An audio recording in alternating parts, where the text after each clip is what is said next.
This is the MikeDJKelly Podcast. This is the Mike Kelly Podcast.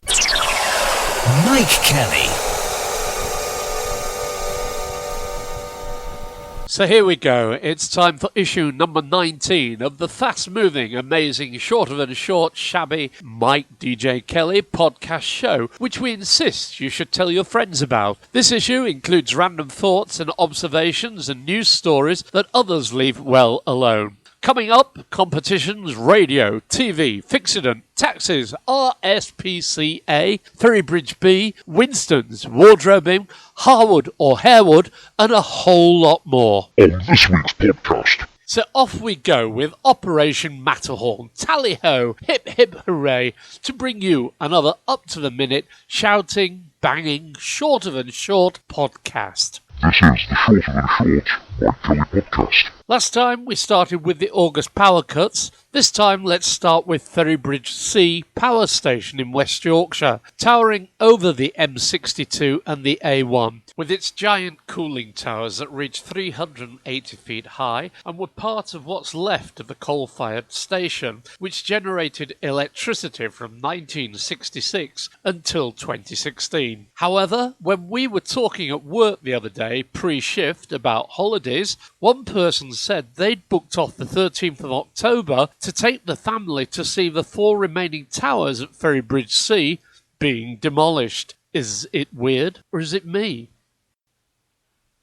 And on the subject of work, on my way in for a 6 a.m. start one Sunday morning, there was a queue of about 15 to 20 guys waiting to get into Winstons on Dewsbury Road. It does not say what type of business it is outside the building, but a quick internet search reveals that there is a £10 entrance fee, that you can choose a basic massage table for £65, a room with a bed is £85, or £130 for a deluxe room with a big bed and a jacuzzi. Must be some sort of hotel. This is the Shorter Than Short Mike Kelly Podcast. Only September, but some supermarkets have already got their festive mince pie ranges on display. Also love all the adverts, especially for settees and carpets, which say fitted by Christmas. It's nearly 100 days away, 3 months, a quarter of a year. I'd expect that work a little quicker, maybe next week. Talking of which, saw a story about some health service changes, which included the line, no patient will have to wait more than 52 weeks to get an appointment. Blooming marvellous.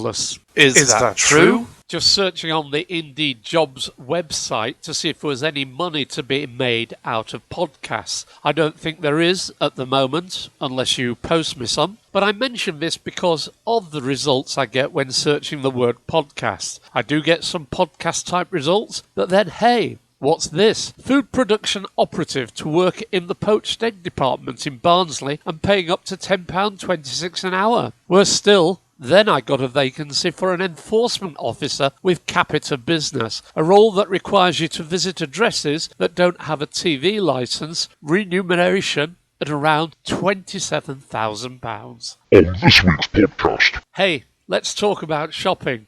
That's the second time I've said hey, no more. Apparently, there is some sort of craze on wardrobing. What is this thing? It is where people order new clothes, normally online, and wear them only once and then return them. A recent survey showed 30% of you were doing this. I do not do it. Very rarely buy clothes. This is said to lead to long lunchtime queues in the post office as offenders return their merchandise. If you want to get in touch about anything to do with the Shorter Than Short podcast show, please use either of the following to contact us, or if you want to send your own stories for the next episode, email, cuttings, or sound clips to email hello@MikeDJKelly.co.uk or on Twitter @MikeKellyDisco. Nice to see David Cameron back on TV. Just saying. Love the new government Brexit commercials. Are you prepared for October the 31st? I have left that date 3 in my diary in case the world stops, like what it did on the 31st of December 1999, and all those millennium bugs were set free. I see that Wetherspoon's shares are down 19%, which I'm told is due to Tim's stance on Brexit. I wonder if as a UK citizen you could, or will be able to buy individual EU memberships, a bit like joining a Green Flag or the AA, if you see what I mean. I'd be up for that. I see that Morrison's is rolling out a new delivery service with Amazon. You can get food delivered within 60 minutes when in place, quicker than getting in the car and driving there. This is the Shorter Than Short MikeKelly Podcast. Talking of things that are not going as well as anticipated, the BBC Sounds app is ruffling a few feathers. They plan to close down the very popular BBC iPlayer radio app and force users to use the latest iteration of the BBC Sound app that brings everything BBC together in one app. Only trouble is, users do not like the layout, it will not work on older devices and will not work outside the UK, which takes us nicely into our entertainment area. Listening to the credits with Nicholas Parson on Radio 4's Just a Minute, which is not only heard here but around the world as well, they credit Sarah Sharp for timing the minutes and blowing the whistle. Sounds like a good job if you can get it. And on the Chase weekend shows, celebrity specials with our Brad, not only is the money more generous, but the questions are dumbed down. What orange vegetable is said to improve your eyesight, and what 8-legged creature might you find in your house? Answers later. On Tipping Point, celeb special, they had a dancer called Kimberly who seemed to clap at every opportunity like a seal. Adverts on TV, they still keep showing the Fixident commercials with the young lady walking on teeth and eating apples, but do people still use it? The days of people having all their teeth removed have gone due to improved dental surgery and fluoride in our drinking water. Surely the number of users are way down on what they used to be. I imagine they are in the same league as coal delivery people, rag and bone men, and euphymal toothpaste. This is the Mike Kelly Podcast. On my BBC local radio station, the mid-morning host recently did her Friday morning show from Ibiza to highlight the Yorkshire connection with the sunshine-coated Dance Island. Listening to it, I did not pick up on the connection, but thought more on the lines of the presenter, producer and team having a weekend away at the licence payer's expense. The same station had a totally unconnected news item about Harwood House. Which camp are you in? Harwood or Harewood? I'm certainly in the Harewood camp, but I believe the occupants are the Harwoods. Anyway, in the news story, they say Harwood. Harewood spokesman keeps saying Harewood, and the interviewer Harwood. Sounded very funny. Bought a very attractive That's Life Esther Ranson type aubergine in Otley Market.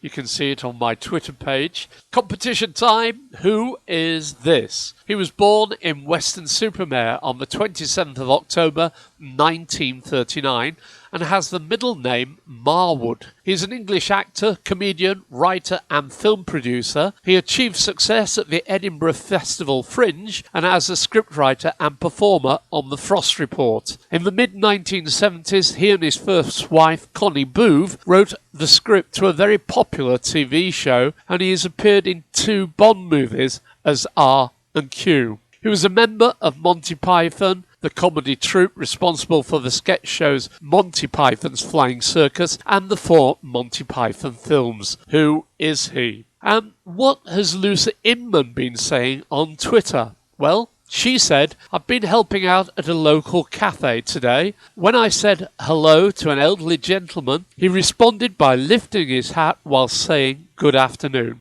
And honestly, I don't think there is enough of this wholesome behaviour in the world anymore. Don't know who Lucy is, but I go along totally with what she's saying. This is the Shorter Than Short MikeKelly Podcast. Please do get in touch about anything to do with the podcast show. Please use either of the following to contact us, especially if you want to send stories or sound bites to us. Email hello@MikeDJKelly.co.uk or on Twitter @MikeKellyDisco. If you follow me on Twitter, you will be alerted when new editions of the podcast are available. Alternatively, you can always get the Mike DJ Kelly Podcast by going to iTunes or Spotify and searching Mike DJ Kelly. Are we going to have a party on the 14th of October? Yes, we are. But not to celebrate the demolition of Ferrybridge C, it's the 50 pence piece's 50th birthday. According to the Groydian, The 50p coin entered circulation on the 14th of October 1969, in the run-up to D-Day on the 15th of February 1971, when the UK finally abandoned shillings and pence and moved to a decimal currency. The 50p coin was worth a lot then, indeed more than any coin in circulation. In real terms, it was worth the equivalent of just over £8. 50 years on, especially after ramping inflation in the 1970s, the 50p is a shadow of its former self. It has shrunk in size and weight, but above all in value. Today's 50p now only has the buying pence of an old tanner, the small 6-penny piece. Back then, when booze was relatively cheap, it was really possible to go for a night out and still have change from 50 pence. A 50 pence piece in 1969 could buy you 3 pints of mild or bitter, priced around 2 shillings, equal to 10p, while a tube fare on the newly opened Victoria line in London cost just 5 pennies, just 2.2p. You'd still have enough left to buy a portion of chips and a copy of The Guardian, then priced at 6 pennies, 2.5p. This is the Shorter Than Short Mike Kelly Podcast. If you are nearing a pensionable age, you'll not want to hear this. It's been in the news about how pension annuities have collapsed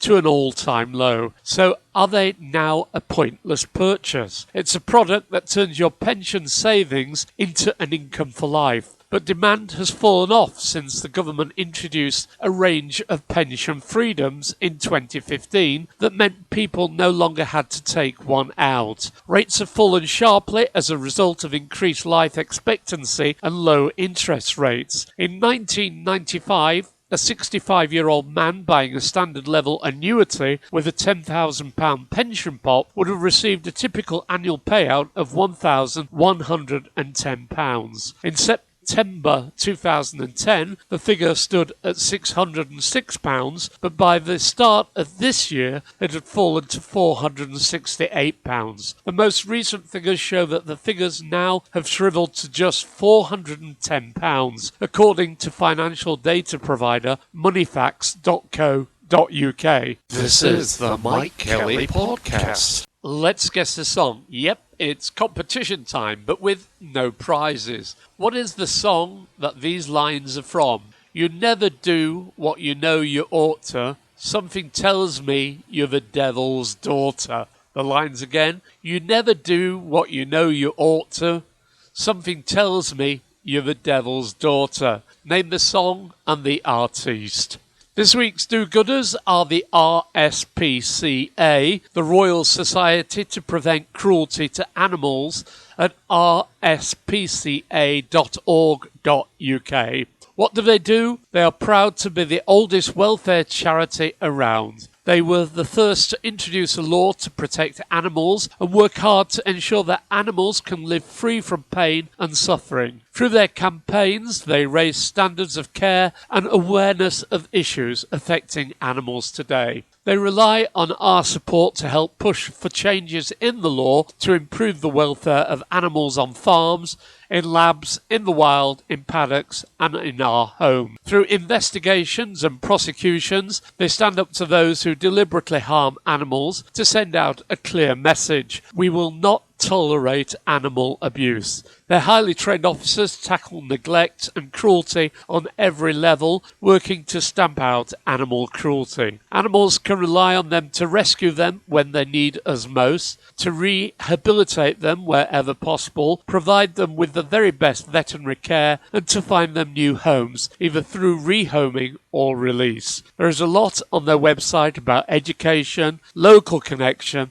and how to become involved. It's all at rspca.org.uk.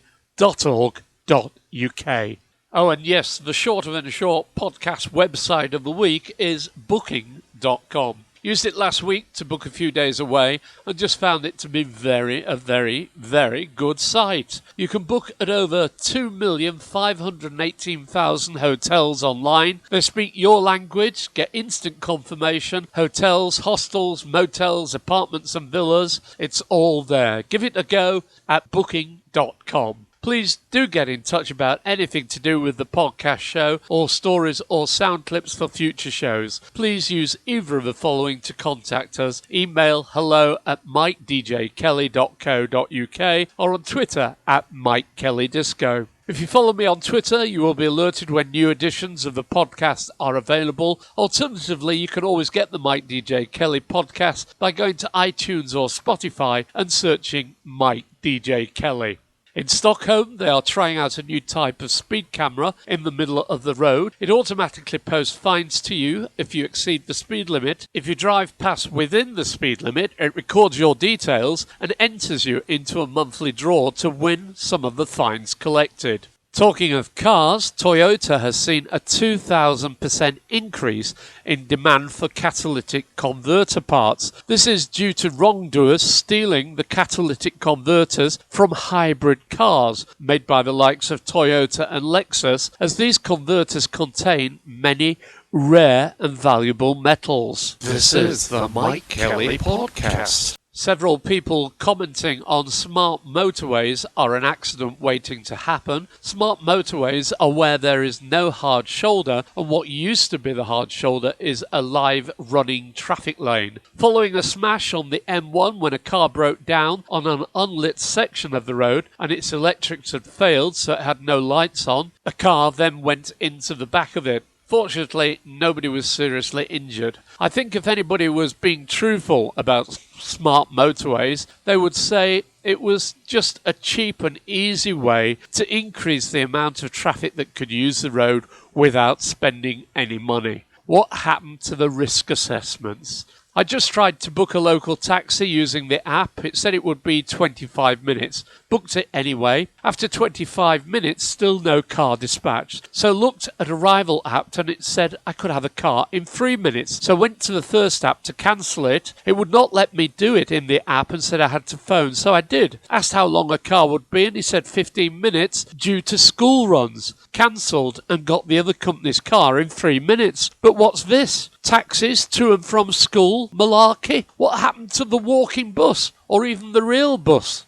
Okay, time to go. Guess the celeb. Born in Weston-super-Mare on the 27th of October 1939 and with the middle name Marwood, known as Basil Fawlty and the star of The Fish Called Wanda and many more, he is John Marwood Cleese. So what's the song that contained this line? You never do what you know you ought to. Something tells me you're the devil's daughter. You've done it all. You've broken every code. Or should you need more? With your long blonde hair and your eyes of blue, the only thing I ever got from you was sorrow. Sorrow. You're acting funny, tried to spend my money. You're out there playing your high-class games of sorrow. Sorrow. You never do what you know you ought to. Something tells me you're the devil's daughter. Sorrow, sorrow. That's all we have time for in this edition of the crazy, shorter than short, shabby podcast show. From me, Mike Kelly, thank you for listening. And remember, you can always find the podcast by searching or shouting Mike DJ Kelly Podcast. This is the Mike Kelly Podcast. Mike Kelly.